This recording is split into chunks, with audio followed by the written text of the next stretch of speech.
When Rubio heard that, the Secretary of State said, I'm not coming to London. I'm not coming to London. Mhm. And Witkoff was like, "Oh, I'm not coming either, but I'm going to go to Moscow at the end of the week and see Vlad." Right? And now you're thinking, "Holy smokes, man!" It's like, okay, the Trump folks are not only going walkabout here, they are completely going and siding Mhm. with Putin.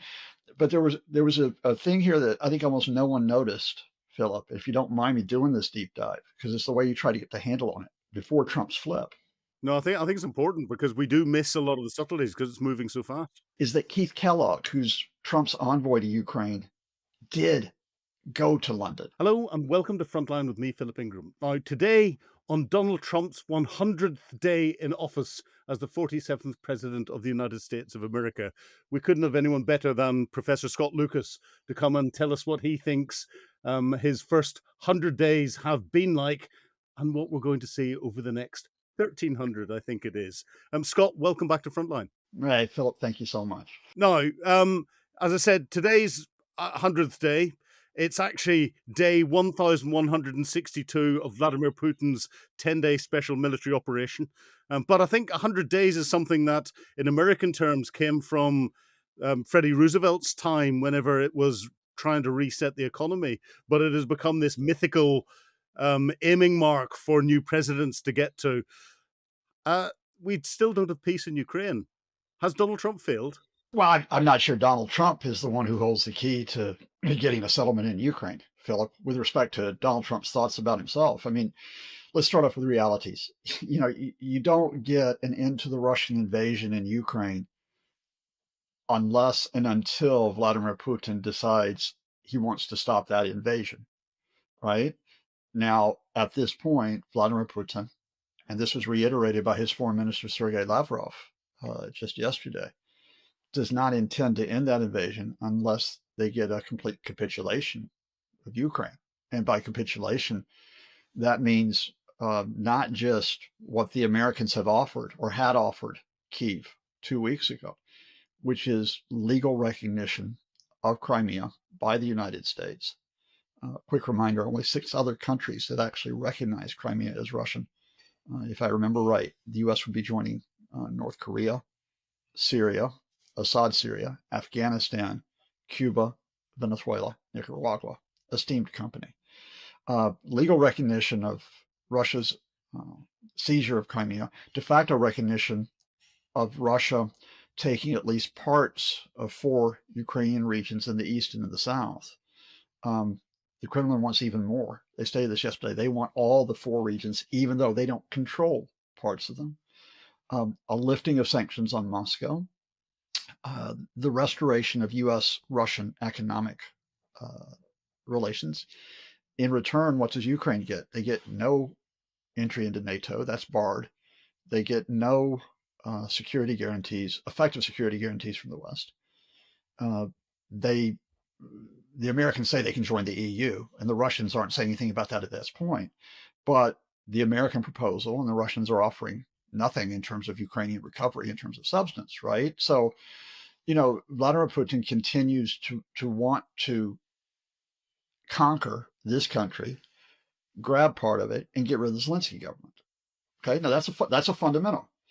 Now you flip it to the other side and you say, well, will the Zelensky government accept that? Will they accept losing 25% of their country, including some of it not just because of Russian occupation, but because of legal recognition that it's Russia? Will they accept being handcuffed in terms of their security while Russia has no limits on its own pursuit of its military power? Will they accept limits on their road to recovery? And will the Zelensky government accept its downfall? And I think the answer to that is no.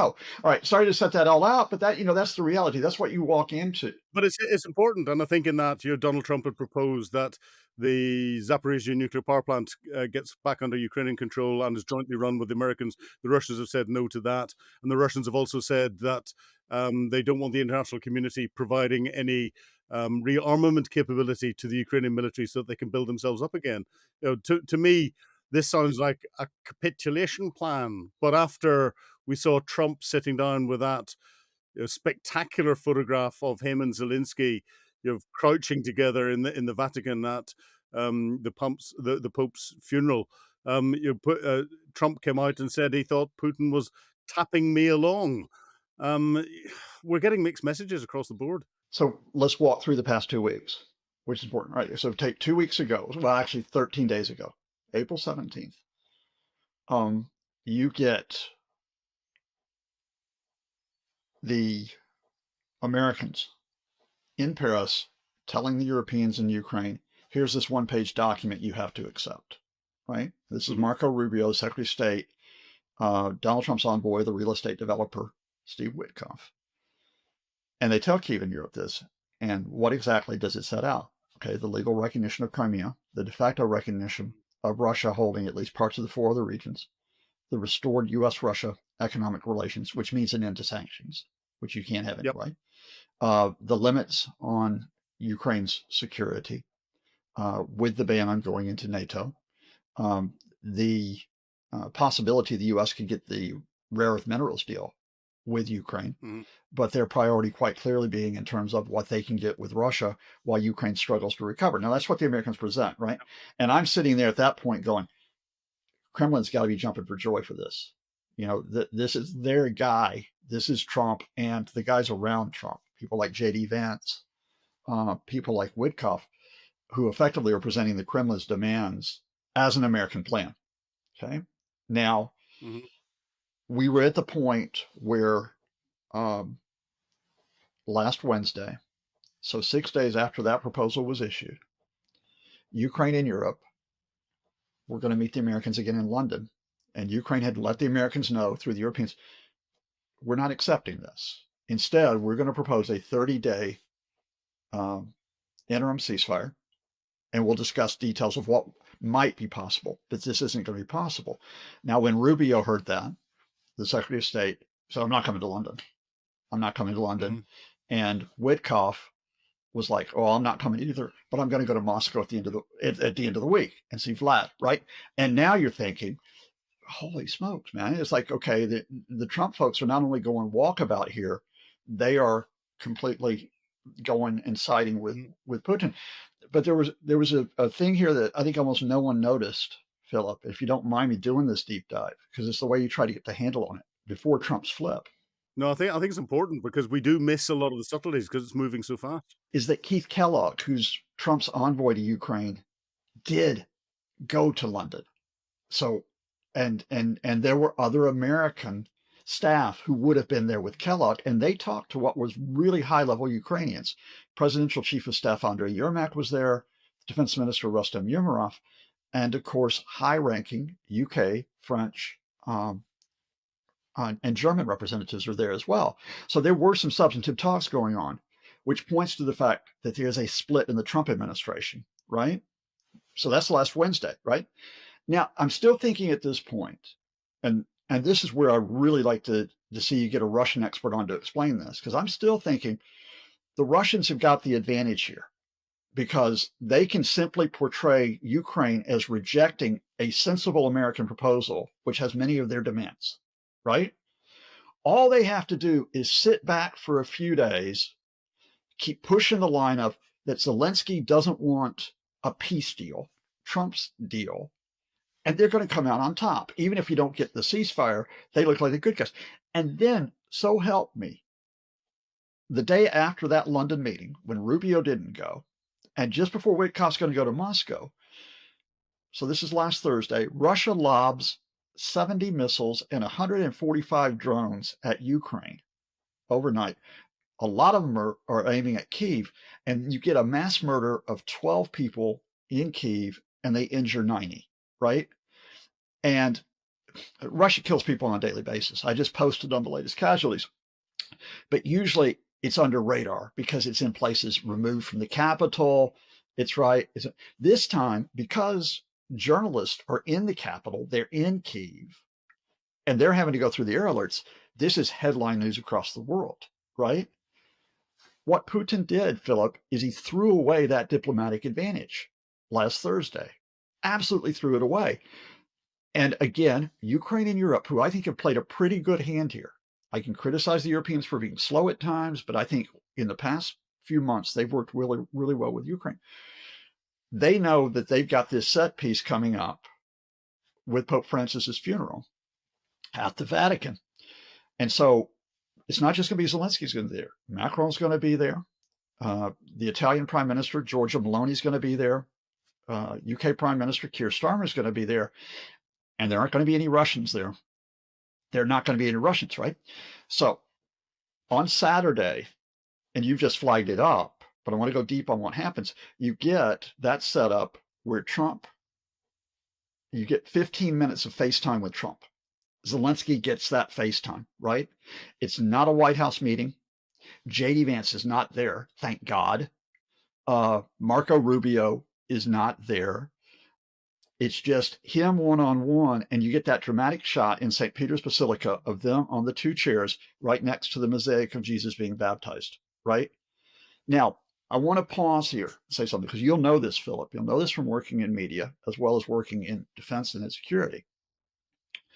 Shots like that are carefully set up. They are absolutely choreographed, right? And indeed, if you look at a little bit of video footage before it sets up, you can see them arranging to get the chairs there, to get the two guys in the chairs, and you can see Emmanuel Macron there, right? That would have been the team, that would have been the American team, the Ukraine team, and the European team collaborating in terms of the optics of what you were going to get. And the Americans who would have set that up would have known that the optics would have been favorable to Zelensky. They would have known that. Again, who is not there? Vance is not there. Witkoff's not there. All the people who have no interest in European security and Ukrainian security, it's that other part of the Trump administration, the career officials who are sitting there and talking about it, because the one high-ranking American official, and almost no one noticed this, the one high-ranking U.S. official that was in Italy for the funeral and beyond it was Mike Waltz, the national security advisor. Ah, I hadn't picked that up. And the other thing that struck me was that meeting happened after Steve Witkoff would have briefed Donald Trump on the outcome from his meeting with Putin in Moscow. Yeah, but let's walk that back, because that is what Witkoff met, I think, Putin on the Friday. I think it was the Friday. So he meets him on the Friday, right?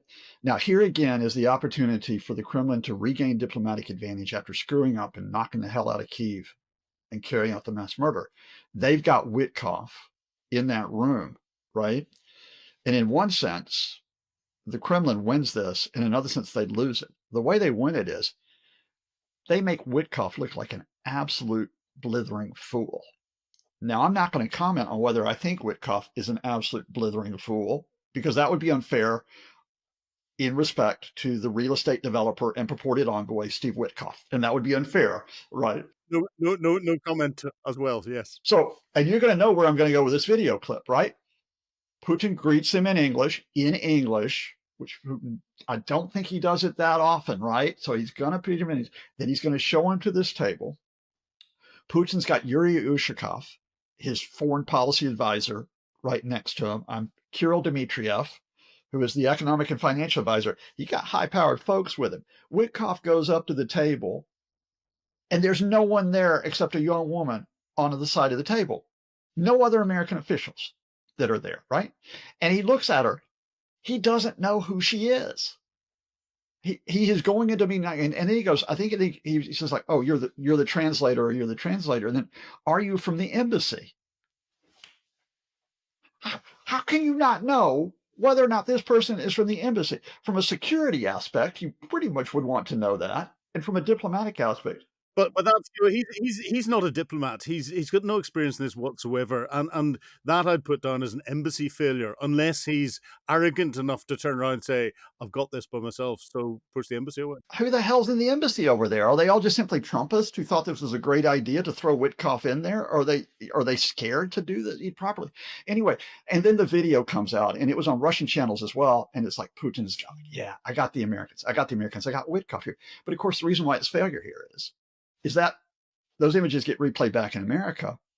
And those people who aren't so sure that you want to be allied with the Kremlin are going, we're getting played. So that's on the Friday. We're getting played. And then God knows what Witkoff told Trump, because the last time he went over and met Putin, he was telling Trump how Putin's his best friend because he felt so sorry about when Trump almost got assassinated that he went and prayed for him, right? So goodness knows what he tells him. But the other folks, the folks whose names you're not going to hear about, they do that briefing of Trump where they go, okay, you're going to sit down. You got Zelensky. We have the attacks. The Russians haven't accepted the ceasefire. And then we don't know what Zelensky said in 15 minutes. So I am speculating here. But my read of this, especially on what the Ukrainians said afterwards, is Zelensky would have, if you look at the body language on those shots as it was staged, he's leaning forward into Trump as if he's trying, and he tries to explain. He did the same thing in the White House. But this time, instead of JD attacking him, Trump is actually engaging. Trump's actually doing that, whether he wants to do it for the photo op or he sincerely is hearing it. But Zelensky's got 15 minutes to say, they're attacking us. They have not accepted your proposals for a ceasefire for weeks, for months. This is their response, not only to us killing us, this is their response to you. That's what. And then Trump goes onto social and has that pop at Putin, where he specifically refers to the attacks, and then says, and this says a lot, because you know what Trump's ego is. Effectively, he, what's the phrase? Not he's playing me, but that whole idea that tapping me along was the phrase. He's tapping me along, and Trump's not going to like that. Trump's not going to, like, even though we know he gets played by Putin, he's not going to like that idea. So long story to where we are now as I speak to you on a Tuesday after that meeting is the Russians have dug their heels in despite this sham announcement for a 3-day ceasefire by Putin, which I'm going to let rip on in a minute. Zelensky's come back and restated the 30-day ceasefire argument, which is just the window opens back up for the discussions. You've been watching Frontline with me, Philip Ingram. If you'd like to be amongst the first to get exclusive content, please subscribe to Times Radio membership at the link below. You can also listen to Times Radio for the latest updates on global affairs or read about them at thetimes.com. Thank you.